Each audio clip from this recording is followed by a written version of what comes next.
성도 여러분, 안녕하셨습니까? 필리핀에서 자꾸 확진자가 늘어나고 있어서 많이 걱정되고 그렇습니다.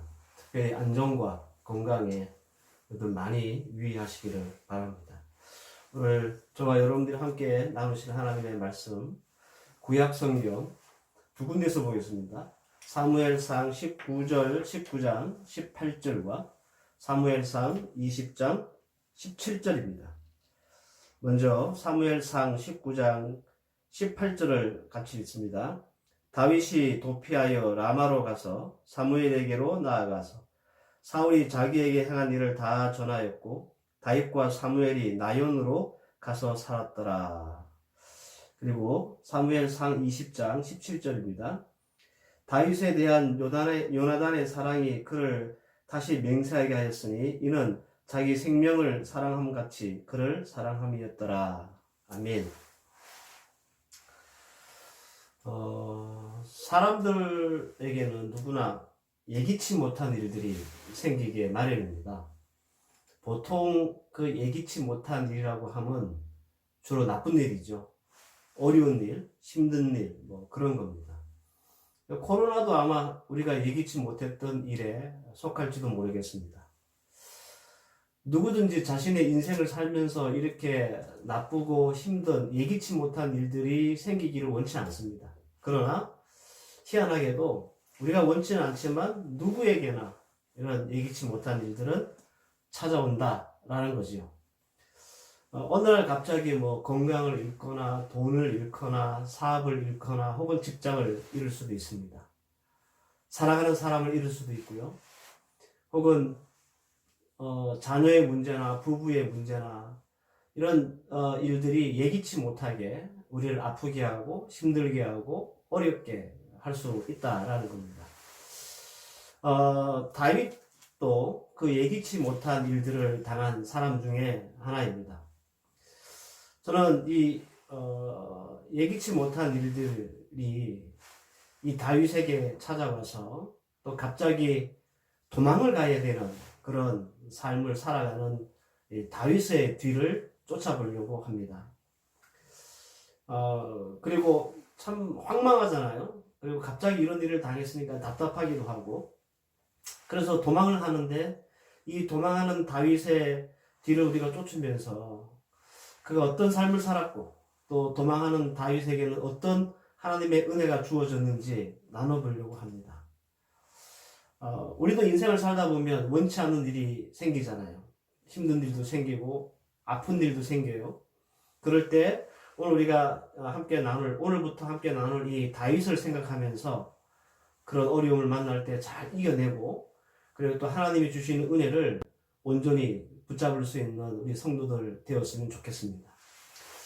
제가 생각해 보니까 오랜만에 제가 다윗에 대한 말씀을 전하는 것 같아요. 예전에 꽤 많이 다윗에 대한 말씀을 전했지만 예전에 전했던 말씀과는 또 다른 측면과 관점에서 다윗을 바라보려고 합니다. 그래서 우리 새롭게 이 다윗을 우리가 만나고 또 이 다윗을 통해서 주시는 하나님의 은혜가 여러분들 삶 가운데 풍성하게 넘치시기를 바랍니다. 저는 다윗의 도피 생활 중에, 이 도망자의 생활 중에 중요하다 싶은 대목들을 뽑아서 말씀을 선포할 계획입니다. 여러분들 잘 따라오시고, 그리고 또 다윗과 함께 주어지는 말씀의 은혜에 풍성히 임할 수 있기를 바랍니다.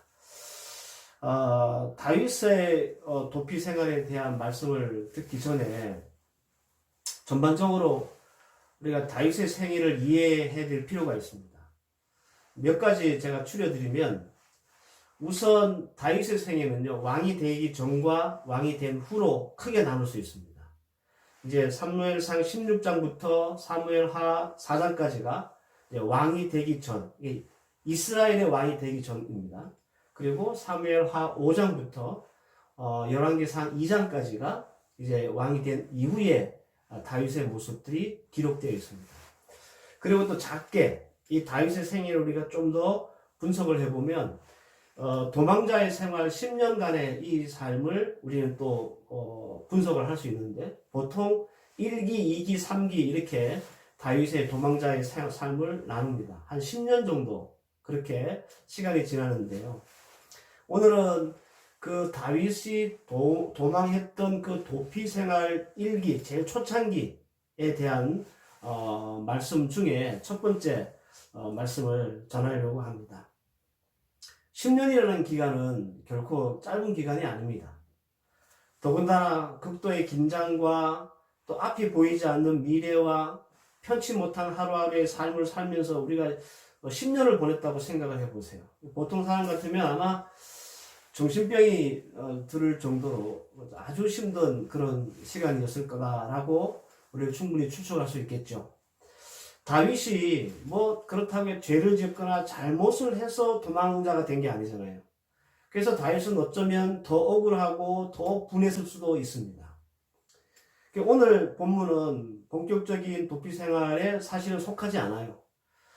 잠시 사울 왕을 피해서 피신했다라고 하는 그런 표현이 더 맞을 것 같습니다. 요 피신의 기간이 한 1기 도망자의 생활이 3년 정도 되는데 요 피신의 기간, 즉 오늘 우리가 다루려고 하는 이 본문의 기간은 한 달 정도 되는 그런 시간적인 그 차이가 있습니다. 그러나 오늘 본문은 다윗에게 아주 중요한 본문이고 중요한 사건이에요. 그 이유는 다윗이 이제 10년의 생활을 도망자로 살아야 되잖아요. 그 전에 그가 영적인 지원 또 육적인 지원을 해줄 수 있는 멘토를 만났기 때문에 그렇습니다. 비록 끝이 보이지 않는 그런 도망자의 삶을 살아야 했지만 외롭고 고독한 그 긴 시간들을 견딜 수 있었던 것은 이 두 명의 훌륭한 멘토가 있었기 때문이다 라고 말씀드릴 수 있습니다. 그 첫 번째 다윗의 멘토는요, 사무엘이라고 하는 영적 멘토입니다. 사무엘이 제일 먼저 찾아간 멘토가 다윗이 제일 먼저 찾아간 멘토가 사무엘이에요. 18장을 읽었던 말씀을 보면 다윗이 도피하여 라마에 가서 사무엘에게로 나아가서 사울이 자기에게 행한 일을 다 고하였고 다윗과 사무엘이 나연으로 가서 거기서 살았다라고 말합니다. 사무엘은 라마라고 하는 곳에 살고 있었어요. 이곳은 사울이 있는 기브아에서 불과 한 2km 정도밖에 떨어지지 않는 아주 가까운 곳입니다. 그리고 이 라마라고 하는 곳은 선지자 사무엘의 고향이고 사역지고 그리고 죽어서 장사된 곳이기도 합니다. 다윗이 사무엘을 찾았을 때 이미 사무엘은 그 선지자의 직에서 은퇴한 후였어요. 그러나 다윗은 이 자기에게 기름을 부어줬던 영적 스승이자 멘토인 사무엘을 찾아가서 자기가 지금 어떤 형편이고 어떤 일을 당하고 있는지 말하고 도움을 청했습니다. 이 사무엘은 다윗의 이런 모든 소식들을 듣고 그를 라마에 있는 나연이라고 하는 곳으로 데려갑니다. 이 나연은요, 이 사무엘 선지자가 후진을 양성하고 있었던 곳이에요. 그러니까 선지학교, 오늘날로 말하면 신학교가 있었던 곳입니다. 사무엘은 다윗과 함께 그 어려운 시간들을 이제 피신을 와서 있는 다윗과 함께 해줬고 며칠 동안 함께 있으면서 많은 얘기와 아마 가르침을 줬을 겁니다. 그리고 그가 아주 오래전에 다윗에게 기름 부었던 이유나 또 그런 상황들을 아마 분명히 설명해 줬을 거예요. 아마도 다윗은 사무엘과 함께 하면서 영적인 도움을 많이 받았을 겁니다. 근데 그러던 와중에 다윗은 놀라운 일들을 목격하게 돼요. 사울은 이 다윗이 라마로 도망갔다, 피신했다는 소식을 접하고 무려 3번에 걸쳐서 체포조를 보내요. 근데 참 이상하게도 다윗을 체포하러 왔던 이 사람들이 라마에 도착해서 사무엘을 보는 순간 이 사람들이 하나님의 신에 감동되어서 다 예언을 하는 거예요. 다윗을 잡으러 왔는데 다윗은 안 잡고 자신들이 하나님의 신에 사로잡혀서 은혜 받고 예언을 하게 되는 거죠. 이 소식을 듣고 끝내는 사울 왕이 직접 이 라마로 와서 다윗을 체포하려고 합니다. 그런데 그 역시도 하나님의 신이 그에게 임하고 그가 예언을 하게 되는 거예요. 이 사무엘상 19장 20절 말씀을 보면 사울이 다윗을 잡으러 사자들을 보내었더니 그들이 선지자 무리에 예언하는 것과 사무엘이 그들의 수령으로 선 것을 볼 때에 하나님의 신이 사울의 사자들에게 임하매 그들도 예언을 한지라. 네. 이상하게도 사람들이 라마에 가서 사무엘을 보면 하나님의 성령이 임하고 다른 선지자들처럼 예언도 하기 시작했습니다. 참 신기한 일이죠. 이 신기하고 이상한 일들을 누가 지켜봤을까요? 다윗도 지켜봤습니다. 다윗은 그 모습들을 바라보고 목격하면서 하나님의 성령의 역사들을 봤습니다. 다윗은 하나님의 다윗에게 살기가 등등했던 사울을 어떻게 무력화시키는지도 봤습니다. 다윗은 하나님이 자신과 함께하고 있음을 바로 그 사건을 통해서 목격했습니다. 다윗은 영적 멘토였던 사무엘을 통해서 난생 처음 하나님의 역사를 본 거죠. 얼마나 이 다윗이 감격하고 든든했겠습니까? 영적 멘토 사무엘은 성령의 능력을 보여주었고 억울하고 붕괴하고 있는 이 다윗에게 하나님의 말씀으로 무장하게 만들어 주었던 사람입니다. 아마도 사무엘의 이 가르침은 10년 동안 이 도피 생활을 하면서 이 다윗이 하나님의 말씀을 벗어나지 않도록 붙잡아 주었던 가장 강력한 에너지, 이 영적인 에너지가 되었을 것이다. 저는 확신합니다. 사랑하는 성도 여러분, 여러분의 인생을 살다가 예기치 못한 일을 만날 때 여러분들 우리도 다윗처럼요 영적인 멘토를 먼저 찾아가셔야 합니다. 말씀을 공부받아야 되고 말씀으로 위로받아야 되고 말씀의 어떤 울타리를 만들어야 되고 영적인 에너지를 채우셔야 합니다. 이게 우리에게 제일 우선되는 일이에요. 살다가 여러 가지 일을 만날 수 있지만 이런 어렵고 힘든 일을 만날 때 우리는 제일 먼저 영적으로 체험을 받을 수 있어야 한다라는 겁니다. 문제를 만난 성도들이 가장 중요한 것은 영적으로 무너지지 않는 것, 바로 그것이기 때문에 그렇습니다. 영적 멘토는 존경하고 따르는 목회자일 수도 있고 또 믿음의 선배가 될 수도 있습니다. 혹시 이런 멘토가 여러분들 주위에 없다고 실망할 필요는 없어요. 왜냐하면 우리에겐 최고의 멘토 예수 그리스도가 계시기 때문에 그렇습니다. 중요한 포인트는 뭐냐? 성도는 다윗처럼 영적인 것을 먼저 찾아야 하고 영적으로 일어서야 한다는 것이 포인트예요. 그럴 수 있는 여러분들 되시길 바랍니다. 두 번째는 요나단이라고 하는 인생 멘토를 이 다윗이 만났다라는 겁니다. 다윗과 요나단이라는 사람들은 이 불신자들도 잘 알고 회자되고 있는 아주 유명한 사람들이죠. 끈끈한 우정의 대명사 다윗과 요나단, 우리 이렇게 얘기합니다. 우리 예수 믿는 사람들조차도 다윗과 요나단을 얘기할 때 그들의 어떤 남자끼리의 우정 혹은 의리 이런 것들을 먼저 떠올리는 분들이 계시는데 여러분들 요나단과 다윗의 나이 차이가 몇 년 정도 나시는지 아십니까? 한 30년 정도 납니다. 이거는 친구 사이가 아니고요. 아버지 뻘이고 아들 뻘이에요. 우정이라고 하기에는 좀 민망한 그런 나이 차이다라는 거죠. 오히려 요나단이 다윗을 도왔던 일은 서로 남자들끼리의 어떤 우정 때문이 아니라 어쩌면 요나단이요 아버지의 마음, 부정의 마음으로 그를 도왔을지도 모르겠습니다. 요나단은 이스라엘의 왕이 될 충분한 실력과 자격을 갖추고 있었습니다. 그럼에도 불구하고 그는 다윗을 지지했습니다. 뿐만 아니라 다윗의 목숨을 구해준 생명의 은인이었고 그의 도피를 결정적으로 도왔던 굉장히 중요한 조력자였습니다. 사무엘에 있었던 라마까지 무장병력을 보내고 심지어 사울 자신이 다윗을 잡으려고 이 라마까지 왔을 때 다윗은 적지 않게 당황했고 아마 멘붕에 빠졌던 것 같아요. 그래서 도대체 사울이 어떤 마음을 먹고 있는지 궁금해서 이것을 확인하기 위해서 다윗은 다시 어디로 오냐면 기브아로 옵니다. 거기 누가 있었습니까? 요나단이 있었습니다. 사무엘상 20장 1절 다윗이 라마 나연에서 도망하여 와서 요나단에게 이르되 그랬습니다. 이렇게 만난 다윗과 요나단은 먼저 다윗이 가지고 있는 어떤 불안감 이런 것을 안심시켜요. 그리고 다윗과 언약을 맺습니다. 사무엘상 20장 15절에 나오는데 여호와께서 너 다윗의 대적들을 지면에서 다 끊어버리실 때이고 너는 내 인자를 내 집에서 영영히 끊어버리지 말라. 이게 요나단과 다윗이 맺은 언약이에요. 이런 말이죠. 다윗아, 네가 나중에 왕이 되더라도 내 가족들을 좀 살려다보 라고 하는 요청입니다. 그리고 요나단은 다윗이 앞으로 어떻게 해야 할지 알려주죠. 성경은 이 요나단이 다윗에게 이렇게 선한 선의를 베푼 이 심정을 이렇게 기록했습니다. 아까 읽었던 말씀입니다.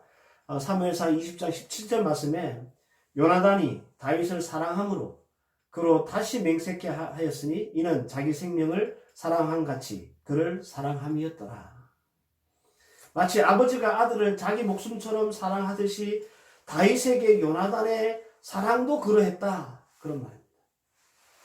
또한 요나단은 다윗을 위로하고 격려했을 뿐만 아니라 앞으로 어떻게 처신해야 될지 어떻게 해야 될지 구체적인 지침과 정보도 주었습니다.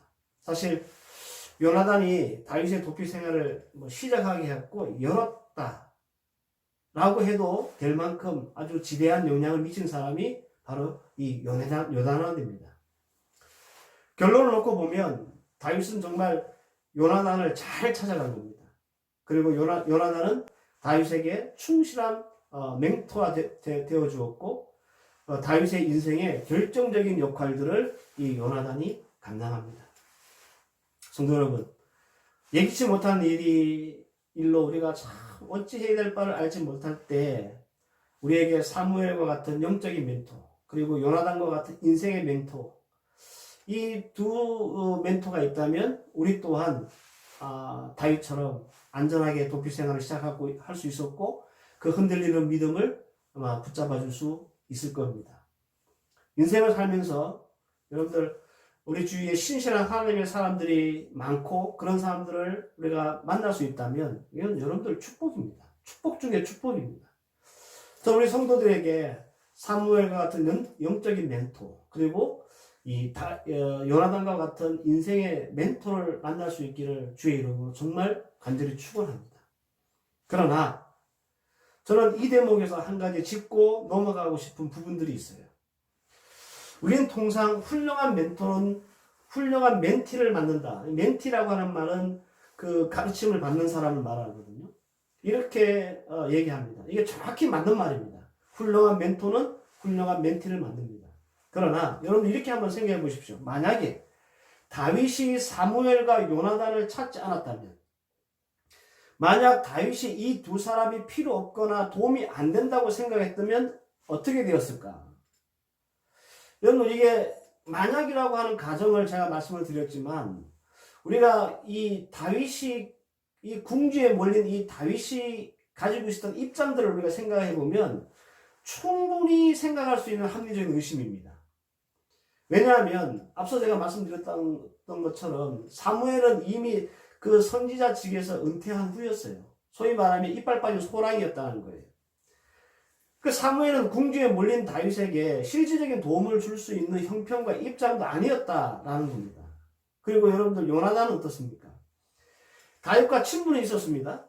그러나 피를 나는 형제가 아니잖아요. 더군다나 사울의 아들이에요. 요나단은 확률적으로 다윗을 배신할 가능성이 상당히 높은 인물입니다. 위험성이 있다는 거죠.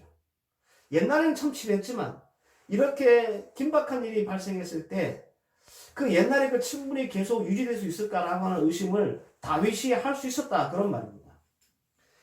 여러분들 이런 다윗의 형편이라면 앞서 제가 말씀드린 대로 이 사무엘과 요나단을 찾아갔을까라고 하는 그런 어떤 가정은 충분히 성립된다라는 것입니다.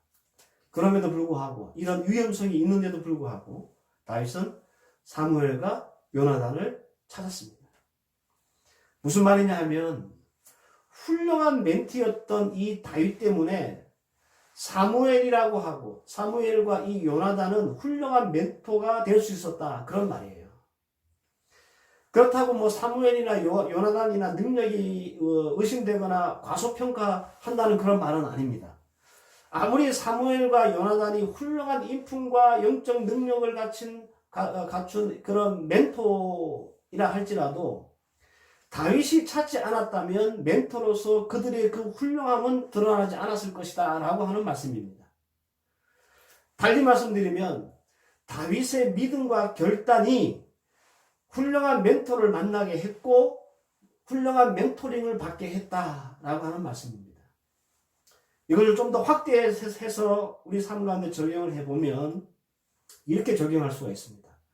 우리에게 있어 최고의 멘토는 예수 그리스도입니다. 예수님은 우리에게 위로와 은혜를 주실 수 있는 충분한 분입니다. 우리를 영적으로 풍성케 하실 전능하신 하나님입니다. 그분에게로 나아가면 우리의 모든 문제는 해결받을 수 있습니다. 그런데 멘티인 우리가 그 훌륭한 멘토인 예수님을 찾아가지 않는다면 그분의 능력과 그분의 은혜와 그분의 위로는 단 한 방울도 우리가 얻을 수 없다라고 하는 말이에요. 마가복음 11장 28절 말씀에 수고하고 무거운 짐진 자들아 다 내게로 오라 내가 너희를 쉬게 하리라. 여기서 무거운 짐진 자는 멘티 우리지요. 쉬게 하실 분은 누굽니까? 멘토 예수님. 뭐라고 그래요? 나오라고 그러잖아요. 계시록 22장 17절 말씀에 성령과 신부가 말씀하시기를 오라 하시는도다. 듣는 자도 오라 하실 것이요 목마른 자도 올 것이요 또 원하는 자는 값없이 생명수를 받으라. 누가복음 11장 9절 말씀에 내가 또 너에게 이르노니 구하라 그러면 너에게 주실 것이요 찾으라 그러면 찾을 것이요 문을 두드리라 그러면 너에게 열릴 것이다 라고 말씀했습니다. 성도 여러분, 이 말씀은 왜 나한테는 요나단과 혹은 사무엘 같은 이런 훌륭한 멘토가 없을까라고 실망하라는 말씀이 아닙니다. 오히려 우리가 예수 그리스도께로 나아가고 찾고 구하고 두드리는 그런 믿음과 결단 있는 멘티가 되어야 한다라고 하는 말씀이에요. 우리 성경에서 말씀하잖아요. 오라. 나한테 왜 도와줄 사람이 없을까? 한탄하지 마시고 오히려 나는 정말 최고의 멘토 예수를 찾고 구하고 두드릴 수 있는 믿음과 결단이 있는 멘티인가? 이거 우리가 이 말씀을 통해서 살펴봐야 한다는 거예요. 나는 훌륭한 멘토를 만날 수 있는 믿음과 결단의 준비가 되어 있는지, 나는 과연 그런 훌륭한 멘티인지 여러분들 살펴보라 그런 말씀입니다. 저는 여러분들이 훌륭한 멘토를 만날 수 있기를 바라지만 더불어서 여러분이 훌륭한 멘티가 되기를 또한 바랍니다. 다윗처럼 말이에요. 성도들도 세상 살면서 찾아가서 의논하고 도움을 청할 수 있는 사람이 필요합니다. 주위에 여러분들에게 이런 선한 영향력과 가르침을 주고 붙잡아 줄 수 있는 그런 훌륭한 멘토가 있다면 이건 복입니다. 이건 엄청난 하나님의 복입니다. 우리가 외롭고 힘든 이 세상살을 해나가면서 아마 우리가 큰 도움을 받을 것입니다. 그러나 저는 사무엘과 요나단이라고 하는 이런 훌륭한 멘토 앞에 설 수 있는, 그들에게 나아갈 수 있는 그런 믿음과 결단이 있는 다윗을 더 칭찬하고 또한 본받아야 되겠다라는 겁니다. 사무엘과 요나단은 사울이 처한 입장에서는 굉장히 의심스러운 인물이었지만 믿음을 갖고 결단력을 가지고 그들 앞에 나아갔을 때 그런 훌륭한 멘토링을 받을 수 있었습니다. 어쩜 우리는 이 믿음과 결단이 없어서 최고의 멘토인 예수께 나아가지 못하고 있는지도 모르겠습니다. 오늘 이 말씀이 주는 교훈을 잘 붙잡고 이 다윗처럼 멘토를 찾아 나설 수 있는 여러분들 되시길 바랍니다. 아니, 예수 그리스도라고 하는 우리의 최고의 멘토 앞에 우리가 믿음을 가지고 결단을 가지고 우리의 문제를 가지고 우리에게 닥친 예기치 못한 일을 가지고 담대히 나갈 수 있는 훌륭한 멘티가 될 수 있기를 주의 이름으로 축원합니다. 그러면 하나님께서 여러분들 하나님 앞에 믿음을 갖고 결단력을 갖고 서는 모든 주의 성도들에게 하나님은 풍성한 은혜, 도움, 형통함을 허락해 주실 것입니다. 오늘 이 말씀 잘 붙잡고 승리하는 여러분들 되시기를 주의 이름으로 축원합니다. 기도하십시다. 하나님, 10년간의 도피 생활을 해야 하는 이 다윗에게 훌륭한 멘토였던 사무엘과 요나단이 있었습니다. 이 두 사람의 멘토링으로 인해서 아버지요, 이 다윗은 10년의 그 고달픈 도피 생활을 잘 할 수 있었습니다. 그러나 무엇보다 중요한 것은 그 훌륭한 멘토였던 사무엘과 요나단 앞에 나아갈 수 있었던 멘티 다윗의 용기와 믿음과 결단력입니다. 우리에게도 하나님 예수 그리스도라고 하는 훌륭한 멘토가 있음에도 불구하고 우리가 나아가지 못한다면 우리 주님으로부터 풍성한 은혜와 위로와 형통한 하나님의 복을 받을 수가 없습니다. 그래서 다윗처럼 우리도 주님 앞에 나가고 믿음을 가지고 결단을 가지고 주님 앞에 설 수 있는 훌륭한 멘티들이 되게 하여 주시옵소서. 이제는 우리 주 예수 그리스도의 은혜와 성부 하나님의 무한하신 사랑과 성령의 인도하심과 교통하심과 섭리하심이 믿음과 결단을 가지고 주님 앞에 설 수 있는 훌륭한 멘티가 되기 원하는 하나님의 귀한 백성들 머리 위에와 이들의 가정과 자녀와 학업과 사업 위에 이제로부터 영원까지 함께 계실지어다. 아멘.